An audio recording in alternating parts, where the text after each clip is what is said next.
यहाँ पर देखोगे सभी बच्चे हेलो एल्केन एवं हेलो एरीन वाले चैप्टर में आपका हेलो एल्केन के रासायनिक गुण चल रहा है। और रासायनिक गुण में बेटा धातुओं के साथ अपक्रियाएं और धातुओं के साथ अपक्रियाओं में हमने देख लिया था कल Zn धातु के साथ रिएक्शन। आज बेटा हम देखेंगे कॉपर धातु के साथ रिएक्शन। यदि कॉपर धातु के साथ रिएक्शन होती है हेलो एल्केन की तो वह अपक्रिया कहलाती है अल्मेन अपक्रिया। ठीक है, तो आज हम अल्मेन अपक्रिया को समझेंगे। तो थोड़ा सा पहले समझ लीजिए, फिर आप लिख लेना, बाद में नोट कर लेना। पहले ध्यान से देखोगे बेटा, इधर यहाँ पर होगा क्या, अल्मेन अपक्रिया में हेलो एल्केन कॉपर धातु के साथ क्रिया करता है और किसकी उपस्थिति में, ड्राई ईथर की उपस्थिति में, ड्राई ईथर की उपस्थिति में। तो बेटा यहाँ से X Cu से संपर्क करके CuH2 बना लेता है, प्लस बच जाता है R। तो X2 यहाँ पर हुआ है, यहाँ X2 है, यहाँ पर एक X है, 2 का कर देंगे बेटा गुणा, तो बच जाएगा R।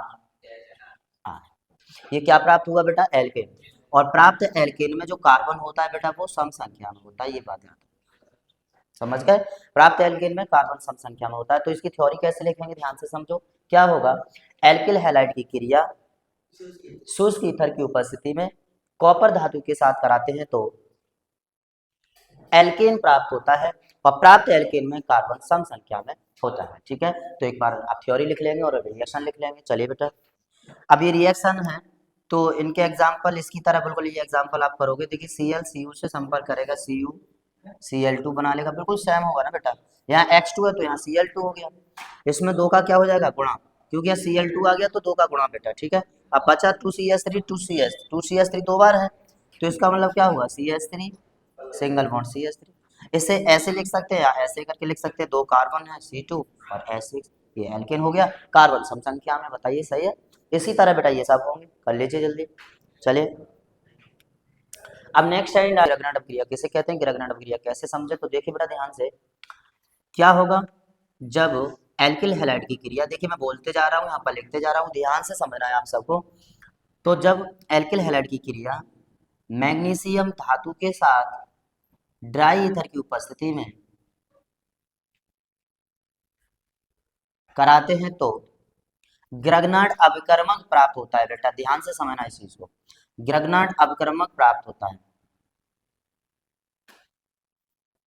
ये ग्रगनाट अभिकर्मक होगा, ग्रगनाट रिएजेंट प्राप्त होगा। ठीक है, RMgX, बेटा Mg इससे सहयोग करेगा तो बना लेगा RMgX, और इस RMgX को बोलते हैं भाई ग्रगनाट अभिकर्मक।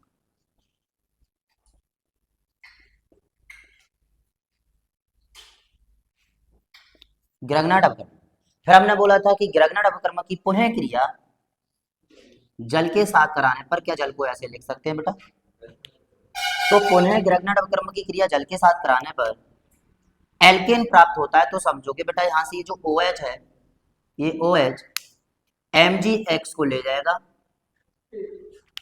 और बना लेगा MgXOH। समझ गए, समझ गए क्या। और यहाँ पर जो H बचेगा ना बेटा, ये जो H बचा वो Mg की जगह आके स्थापित हो जाएगा यहाँ पर, तो बन जाएगा हमारे पास RH। ये प्राप्त हो जाएगा हमें एल्केन। और एल्केन में मैंने आपको बोला था कि कार्बन सम या विषम हो सकता है, तो यहाँ पर एक है तो बेटा विषम, तो ये क्या बन गया भाई, एल्केन। एनी प्रॉब्लम, सही है। एग्जाम्पल समझेंगे इससे रिलेटेड, तो देखिए एग्जाम्पल,